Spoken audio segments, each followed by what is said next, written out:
bon na minute oyo pour tout contre les associations na sens T, j'ai milité moi pour que concert ya Watana Bebeta, comme j'avais milité pour concert ya Fali Poupa et Beta.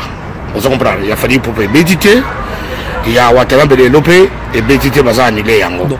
Na au monitango élection présidentielle des Osama na mboka nyonso. Bato bakoza na babundi bafingani.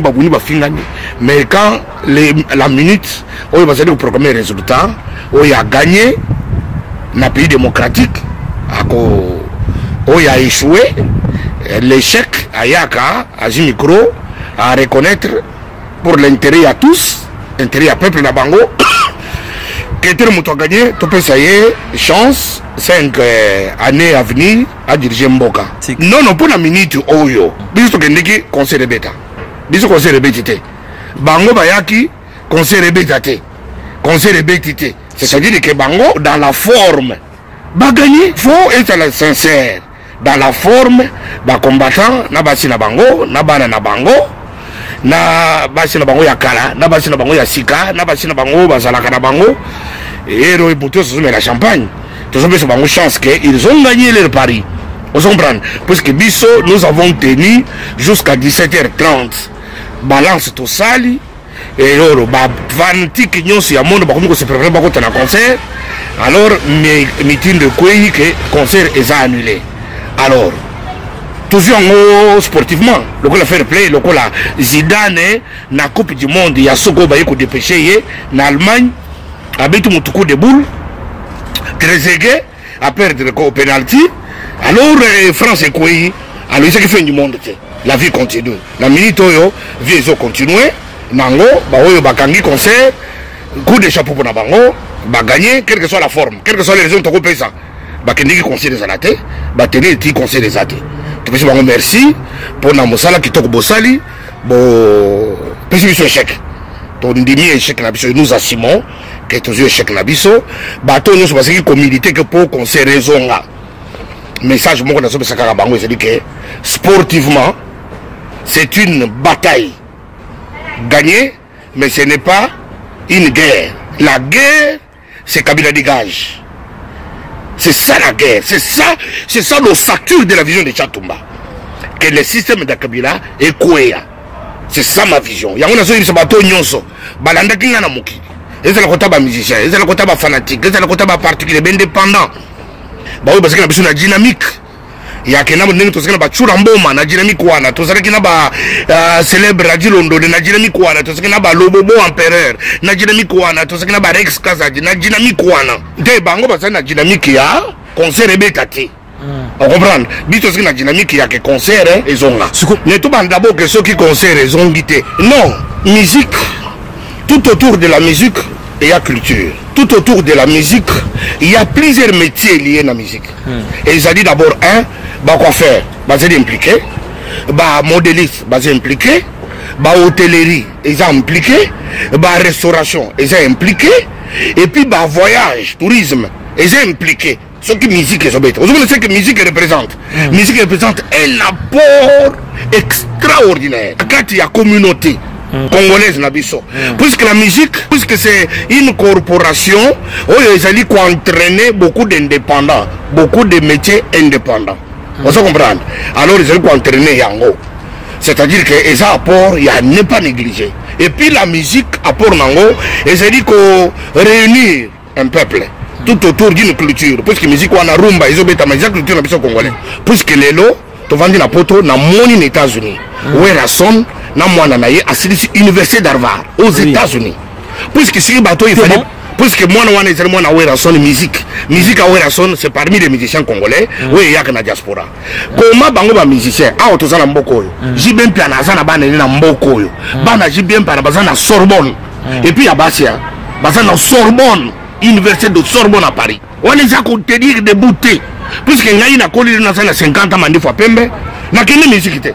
Musique influencée moi ngati na zana bana ngai ya 300 4 ans 15 ans 20 bazana mboko yo ba kene musique place mon côté oh yebebi sa bango et ça faut problème na so que barigimo on est fondamental puisque ngai na zana mboko na entourage nanga nazana mwana oya baby oyo ba baby si et pas musicien te mais bato oyo bazana bana na bango ba baby si bango par musicien to moni te procès moko salami que musicien moko akendeki ko violer mwana akendeki ko zo mwana na makasi, c'est-à-dire que il y a pas responsabilité à ba parents puisque moi on a 15 ans, moi on a 17 ans. Pour qu'il nous se retrouve, na musicien. C'est-à-dire que moi j'ai failli à ma mission. C'est-à-dire que nous on a beaucoup généralisé en côté. Ce sont des cas particuliers.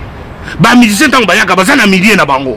Ceux qui na millions bazo koya, biloko na ezoko se répéter parce que c'est déjà du même millier. Ba beaucoup généraliser que ba musicien qui bayawa et ba na biso qui ne sous classe. C'était un faux argument. On les a argumenté. Congolais, puisque nous mélangeons. Est-ce que vous comprenez?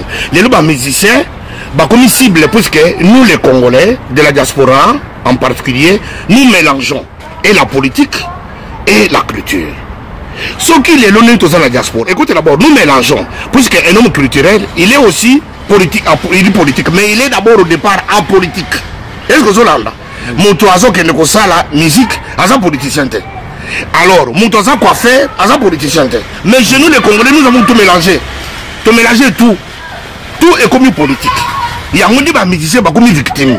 Puisque les politiciens sont des vrais politiciens. Pourquoi aujourd'hui les musiciens deviennent cibles? Les musiciens sont comme cibles et ils ont haine. Ça j'insiste. Les musiciens sont comme cibles puisqu'ils ont haine. Donc il faut que les musiciens fassent ce message. Les tout ça dans mboka moko oyo. Biso moko tozali awa bato bazobanga confronter combattant koyebisa vérité que obligé na bido esabiente abangi ke ba combattant bakobeta yo awa na poto voilà démocratiquement bato babangi mais bato bazokotinda bato na Congo place Kabila zoboma Kabila aye na munduki abomi tata na yo abomi mama na yo mais bango bazotinda bato bakende kolobela Kabila vérité bango moko awa combattant za na munduki te combattant za boxer te aza catcher te. Mais bato bazo banga ke combattant ko yokobeta yo muto bangi ko ba vérité on se comprend biso ba chato bato bazo ba vérité o muto bengo papa ba combattant ba yokobeta yo et que ba ngabi na ko banga na ngai muto te nous sommes dans un pays démocratique. Je donne ma position na ngai c'est dit que on ne peut jamais faire que des musiciens que bango nde bazali ba responsable ya bato bazo ko fana kananga bato bazo ko fana est bato puisque les gens au Congo babanda ko fana loté. Est-ce que vous avez depuis avant 60, bakataka bakoko na biso 10 millions. Il y a caoutchouc à Équateur. Bakata batuma boko. Et nous que c'est na Olympia et ça dit vraiment tribalisme noir sur blanc. Ça dit faux argument pour ba combattant bangana. Bakende kolatisa héritier wana, je ne sais pas s'il a 30 ans, s'il a quel âge. Responsabilité à n'importe bazo kufana kananga et comme a dit Kambuna ye parce qu'il y a zamuto kananga et ça faux bato bazo buma bato wana c'est un système établi na Congo bazo buma bato banda ko bato na est to kende ko pekisa ba musicien à est ba betate puisque na est bazo buma bato to kende ko pekisa bato à est ba barate puisque ba est bazo buma bato to kende ko pekisa ba to est ba ça ba fitité non. Mais nous devons faire moi non ok abétate puisque pas na bango na kananga bazo bumbatu ya kobeta non c'est un faux problème. Il y a faut tout ça la différence. Et héritier c'est un musicien. Na Congo to sali na armée to ça ba service de sécurité. Ceux qui bazo bumbatu ce n'est pas héritier muto akende kobunda bato boneza armée na l'état ni muto akende kotaka bazo bumbatu kotoyo. Ce n'est pas un problème d'héritier. Il y a que Congo nous mélangeons tout. Na émission que évolution c'est dit makasi. Puisque les lois na poto na diaspora et comme division établie bayebi courant et ça na poto ya bato badingi musique zonga. Est-ce que vous comprenez? Quelles que soient les raisons to ko ça mais to dit que musique zonga pourquoi muto zonga na musala naï na poto et c'est là qui n'a solution ezali dialogue. C'est ça la solution puisque tant que banda ki makamona bachura mboma to lobaki ke pas de triomphalisme ya ke biso nde tozana makasi ya ko dominer bato bazana makasi te parce que ba bazangi makasi wana te baza ba congolais au lieu tout luka bato ba se déchirer tout luka fossé tout luka division oyo mungure na biso asa kotina biso kaka po to se diviser davantage to yokana congolais yokana te ba c'est du to baki ke il faut bato ba bon comprendre to baki ke congolais doit s'asseoir puisque ça fait déjà longtemps, tout le monde a 9 ans, musique est bétité, Congolais doit s'asseoir, toluka kopesa solution wana po yeza trouver ezali ko trouver na biceps c'était eza mutu il faut esala puisque lelo biceps ezui mensonge sur la place publique et confirmer que bapesi mbongo na héritier Watanabe pour ya kobeta awa pour distraire la diaspora. Vous comprenez? Va confirmer donc ce qui est faux. Vous entendez? Pour pas coûter ça haine na mité mabato, c'est-à-dire que na minute c'est la haine qui a supplanté l'amour. Parce que ce que c'est la kamour, mutu azana makasi, et ça que le chura mboma la tambola kanaye. Azana makasi, mais au coup de chura mboma bundi na balabala, parce que bien kobeta yo. Vous comprenez? Bakomata ba ibakike les nombres bango basali tango bako bimba la balabala bakende ko boma ko bende ko beta bakende ko tumba ba poubelle bakutuma mituka et loko nyuso ne kuluka mobulu mundene na mboka na ye akokanga concert. C'est la haine. Vous comprenez? C'est la colère, c'est la haine, c'est la colère qui a poussé aux gens de faire ça. Mais on est tout le bakike il faut atoma vanda. Parce que nous avons aussi besoin de gagner le plus petit nombre là. Pour to bakoma na kana biso, to zala uni pour te faire bouter système à Kabila di banda. Alors mais un écoute et yo quitté. Colère et yo quitté. Vous comprenez? Baye banyata baboma. Tout le monde va mêler champagne. Champagne melemi na Paris pour la première fois. Nano koko so idete. Batu ba mêler champagne, batu ba bidi, batu ba sauter. Bazo kanisake, bazo bundisa Kabila. Kabila kuna vande zata kuna na makambo na bino te congolais. Kabila zo se kabino. Puisque Kabila zata kuna te. Kabila asakana mwana na poto te. Kabila asakana ndako na poto te. Kabila asakana eloko na poto te. Poto Kabila c'est Tanzanie. Kabila c'est na poto. Kabila ya poto te. Kabila ya président poto président.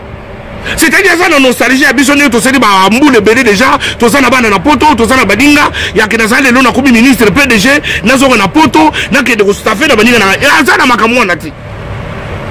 Et puis à boye même koloka dingala makamona bino dingala Kabila zana ngukuna ti le message on a solo ba ke ça dit que congolais to dialogue batete wana bazali Martin Sali mutabimi tête batete za pacheli mikobi mutabimi tête batete wana ezali babe masobo mutabimi tête batete wana za bokecho premier mutabimi tête batete wana ezali so abimi tête nda ngono ko so abimi tête ah bah c'est les uno babimi tête, c'est-à-dire que batete wana bazwa mai bakotisa na vena bango bamela et puisque bazo kanisika bazo gagner puisque bameli champagne bazo gagner ndete c'est ngai na zo bango na pour les expliquer na libike bazeli ko gagner puisque la minute oyo c'est la haine, c'est la colère qui a gagné, qui a triomphé. Et c'est dit puisque ils ont quand ya bato bazako nga conseiller ça là basenga ki bango dialogue bango boboyi bebito ke na bina siko to kolakse bidoke biso nde to kangi bakangi te mais bakangi conseiller ba Rwanda te ba conseiller ba japonais te au muniko nenge biso to defaka bato lelo Joseph Kabila nani Musée Laurent Désiré Kabila akendiki ko defa ba Rwandais lelo ba musicien ba ke ko defa ba Ivoirien on ba Ivoirien ba fandi te siko to ke ko defa bango ba ko tele makabo ba Congolais Ivoirien na tango ko ya a utiliser les réseaux na ye a utiliser mbongo na ye a ko somba makambo to yebi site lobité puisque makambo les a dit producteur na Ivoirien mutabimi akondima akoya pe takitsa maboko akoruka utiliser pe ba réseau na ye alors celui qui paye l'addition c'est les Congolais.